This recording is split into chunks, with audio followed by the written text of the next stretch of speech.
Viewers, Bangladesh এম্বাসির গেটে আছি। এটা বাংলাদেশ এম্বাসি।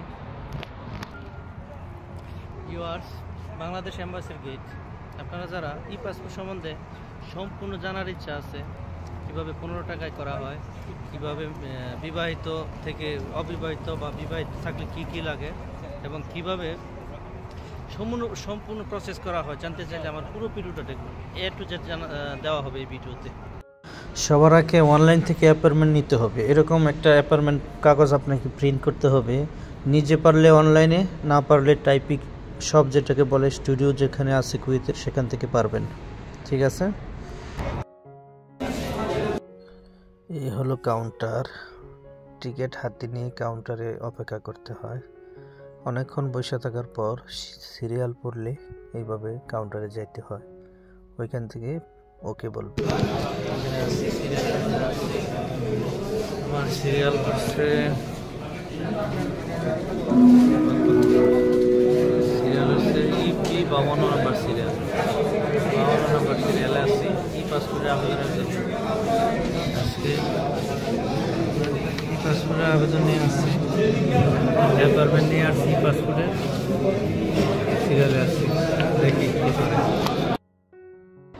মনে রাখবেন, ই পাসপোর্ট করতে হইলে বাংলাদেশের NID card, voter ID card অথবা জন্ম নিবন্ধন লাগবে। ডিজিটাল জন্ম নিবন্ধন, এনআইডি কার্ড, এই দুইটা ছাড়া ই পাসপোর্ট হইবে না। এবং পুরান এমআরপি পাসপোর্ট যেটা আমাদের বর্তমানে আছে, এইটার তথ্য দিয়ে ই পাসপোর্ট করা হয় না, মনে রাখবেন। ভিউয়ার্স, আপনাদের তথ্য দেওয়ার জন্য বলতেছি। কাউন্টারে যাইতে হবে। এই হলো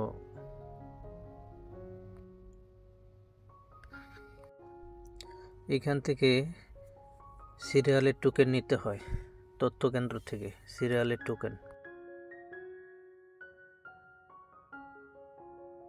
ভিউয়ার্স, এই রুমটা আমরা যখন টোকেন নিয়ে কাউন্টারে কাজ শেষ করি, তখন এই রুমটার মাঝে আমাদেরকে আরেকটা সিরিয়াল দিবে। সিরিয়ালের উপর লেখা থাকবে। এই জায়গাটা এম্বাসির ভিতর বসার জায়গা। এখানে মানুষ সবাই রেস্ট করতে পারবেন। আর ওইটা হলো কাউন্টার, হাত দিয়ে দেখাইলাম। আর বাকি সোফা সেট আছে, এখানে ভালো সুন্দর ব্যবস্থা আছে। এখানে ভালো সুন্দর ব্যবস্থা আছে বসার, রেস্ট করার। তারপর সোজা এই দিক দিয়ে আমরা এই জায়গাটা দিয়ে ওই দিকে চলে যাইব। এটা হলো ওয়াশরুম, এখানে ওয়াশরুম। তারপর এই পাশে নামাজের জন্য সুন্দর জায়গা আছে। তো এটা নিচে যাওয়ার রাস্তা। মনে রাখবেন, এম্বাসির সকল কাজকর্ম নিচতলায় হয়। এখানে আমাদের সব কাজকর্ম হয়। নিচতলায় কাউন্টার, এখানে কিছু 100 পয়সার জিনিস আছে। রুমের সিরিয়াল। তারপর আপনার আর এইটার ভিতরে, এই রুমটার ভিতরে যাওয়ার পর ছবি তুলবে। আমাদের যে পেপারগুলো নিয়ে যাব আমরা অনলাইন থেকে, অ্যাপয়েন্টমেন্ট এবং পাসপোর্টের কপি এবং পতাকার কপি, এবং হয়তো জন্ম নিবন্ধন দিয়ে পাসপোর্ট করতে হবে এই পাসপোর্ট, নয়তো বাংলাদেশের আইডেন্টি কার্ড, যেটা আমরা ভোটার আইডি কার্ড বলি বা ন্যাশনাল আইডি কার্ড বলি, এটি আমাদের সাথে থাকবে এবং অ্যাপয়েন্টমেন্টের পেপার থাকবে। তখন এটা তারা স্ক্যান করবে আর আমার আর আপনার ছবি তুলবে এবং চোখ দিয়ে দেখতে হবে, চোখের ভিতর থেকে মনিরিয়া নেবে। এভাবে আপনার আমার কাজটা সম্পন্ন করে সাইন করতে হবে। তারপর ডেলিভারি পেপার দিয়ে দিবে। এই হলো ফাইনাল কাজ। তো ভিউয়ার্স, এখন আসেন আপনাদেরকে তথ্য বলি। আপনাদেরকে রাস্তা 30 নম্বর রোড দিয়ে যাইতে হইব।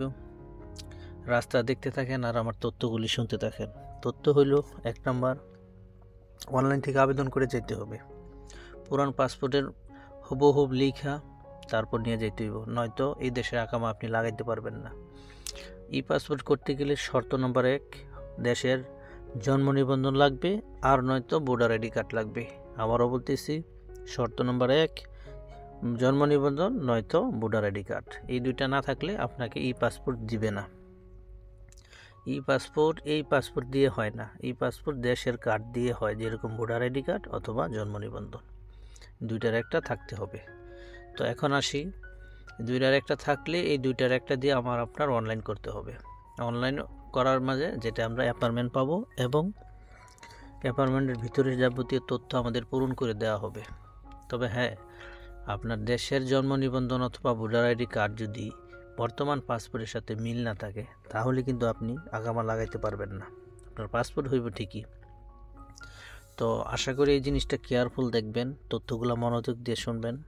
আপনার পাসপোর্ট এবং আপনার বর্তমানে পাসপোর্ট মিল না থাকলে আপনার আকামা লাগানো যাবে না, 1 নাম্বার। 2 নাম্বার, ওইখান থেকে জন্ম নিবন্ধন অথবা ভোটার আইডি কার্ড বর্তমানে পাসপোর্টের সাথে মিলিয়ে করবেন। এই হলো তথ্য। তারপরে স্টেপ আসি। তারপরে স্টেপ হইল আমার আপনার করতে হবে, খেয়াল করে আবেদনের সময় লেবার লিখতে হবে, পজিশন। আবারও বলতেছি, যেই টাইপের সব থেকে আপনি আবেদন করবেন পজিশনে লেবার লিখবেন বেশিরভাগই। আপনি যেই পজিশনে আছেন, শুধু ড্রাইভার থাকলে ড্রাইভারটা বসাই দেবেন, বাকি সব পজিশন লেবার লিখবেন। কারণ হলো লেবারের জন্য 15 দিনার 500 পয়সা, 15.5 দিনার, আর ড্রাইভারের জন্য খাদিম ভিসার জন্য 13 দিনার সামথিং। তো এই জন্য বলতেছি কেয়ারফুলি যাইবেন। আমার 38 টাকা লাগছে, কারণ হয়েছে আমি লেবার বসাইনি, আমার বর্তমান পজিশন বসাইছি।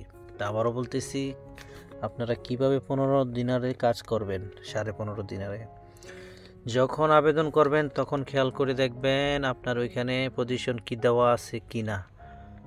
লেবার মনে করে দিবেন। এই হলো 15 দিনারের সমাধান। এরপরে হয়েছে অনেকে আমরা ভুল করতেছি, আমাদের ভালো পজিশন ওইখানে লিখতেছি কিন্তু আমরা লেবার, যার কারণে 38 দিনারের আগে কাজ করা যাবে না। 38 দিনার 500 পয়সা, এটা হলো একটা। এরপরেরটা হয়েছে যারা বিবাহিত তারা মেরিট লিখবেন না। মেরিট লিখলে আপনাদের বাড়ি থেকে কাবিননামা আনতে হবে, যেটাকে আমরা মেরিট সার্টিফিকেট বলি, যেটা ইংলিশে। এইটুকু আপনার আনা অনেক কষ্টকর। সুতরাং আনমেরিট লিখবেন। কি কারণে? এই কারণে আশা করি বুঝতে পারছেন। মেরিট সার্টিফিকেট ছাড়া মেরিট লিখলে হইবে না, তাহলে আপনাকে কষ্ট করে আবার ফিরে আসতে হইব।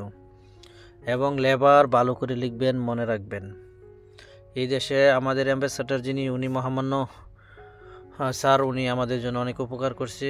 যারা আমরা লেবার আছি, যারা ড্রাইভার আছি, যারা খাদেম ভিসায় আছি, তাদের জন্য 15.5-13 ভিতরে হইতেছে। আশা করি বুঝতে পারছেন। এই ছিল আমার মেন তথ্যটা আমি আবার বলতেছি। আবেদন করার সময় আপনার পজিশন লেবার দিবেন।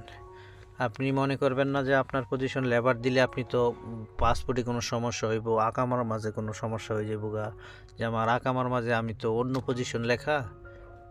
আপনি মনে করবেন আপনার আকামার মাঝে তো লেখা অন্য একটা পজিশন, এখন আমি লেবার কিভাবে লিখবো? না, ম্যাক্সিমাম লেবার লিখে দেন। আকামা আপনার পাসপোর্ট দেখে আকামা রেনু হবে না, পাসপোর্ট দেখে আপনার পাসপোর্টের পজিশন দেখে আপনার এই দেশে আকামা উঠানামা করবে না। আবারও বলতেছি, তো এই জিনিসটা ভালো করে মনে রাখবেন। বাকি সবার জন্য 38 দিনার, আহলি বেশিরভাগই 38 দিনার। যারা আখুদ হুকুমা আছে তাদের জন্য 15.5 দিনার। তবে মনে করি অ্যাপয়েন্টমেন্টের সময় পজিশন জায়গাটা লেবার লিখে নেবেন।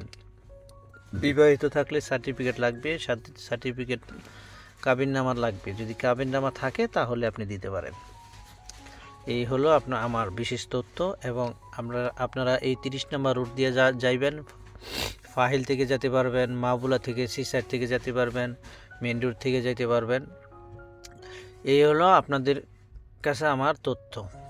106 বাস নাম্বারে উঠবেন এবং সোজা যাইয়া আপনারা কি বলে মেন রোডের আমাদের এম্বাসির সাথে নামতে পারবেন। এই যে আমি ভিতরে যাইতেছি, আমাদের প্রাইভেট গাড়ি আছে ওইটা নিয়ে। তো এখানে আমি এই 30 নম্বর রোড থেকে নিচে ডাইন দিকে শেখের বাড়ি আছে, শেখের বাড়ির সামনে দিয়ে ডাইন পাশের যে বাড়িটা, এটা শেখের বাড়ি।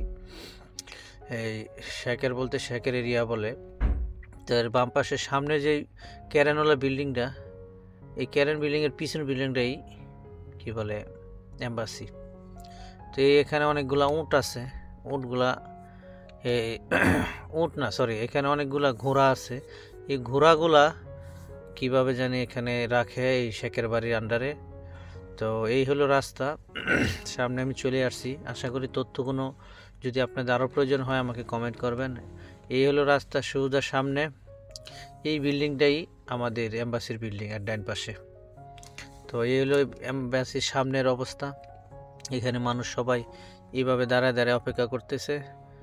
আর এইভাবে এই পুরো বিল্ডিংটা যে দেখতেছেন, একটা লোক নামতেছে, এই বিল্ডিংটাই আমাদের এম্বাসির বিল্ডিং। এটি আমাদের দরজা বিল্ডিংয়ের সাথে একটা বিল্ডিং আছে, ওইটা না এইটা। তো আশা করি বুঝতে পারছেন, এই বিল্ডিংয়ের নিচতলায় এম্বাসির মেন কাজ, এবং উপরে স্যার আছে, অফিসার আছে, সিসি ক্যামেরা, কন্ট্রোল রুম আছে। তো এই কিছু দূর থেকে এম্বাসির ছবি এটা। তো আপনারা যখন ফিরে আসবেন, এখানে হাইটাই মেন রোডের এই চৌরাস্তায় আসবেন।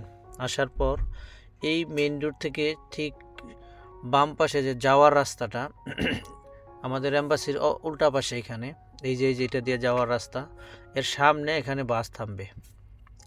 এখানে বাসের জন্য অপেক্ষা করতে পারবেন। দেখেন এই রুটটার মধ্যে সাইনবোর্ড আছে লেখা, এখানে অপেক্ষা করবেন। অপেক্ষা করলে বাস পাওয়া যাবে। আমি বাস পাইছি, বাসের ভিতরে উঠছি, এখন বসবো। আর বাসের ভিতরে আপনাদেরকে দেখাইতেছি 106X। তো ভিউয়ার্স, আমাদের ড্রাইভার মাচান পরি হাই বাংলাদেশ এম্বাসি, উদ্দেশ্য পাসপোর্ট, ই পাসপোর্ট। ভিউয়ার্স, আজকের তথ্য আশা করি আপনাদেরকে দিতে পারছি। তো সবাই ভালো থাকবেন, আমার চ্যানেলটি সাবস্ক্রাইব করবেন, এবং কোনো মতামত থাকলে কমেন্ট বক্সে লিখবেন। আমি রেসপেক্ট করি কুয়েতের আইন, আমি রেসপেক্ট করি বাংলাদেশের পিপল।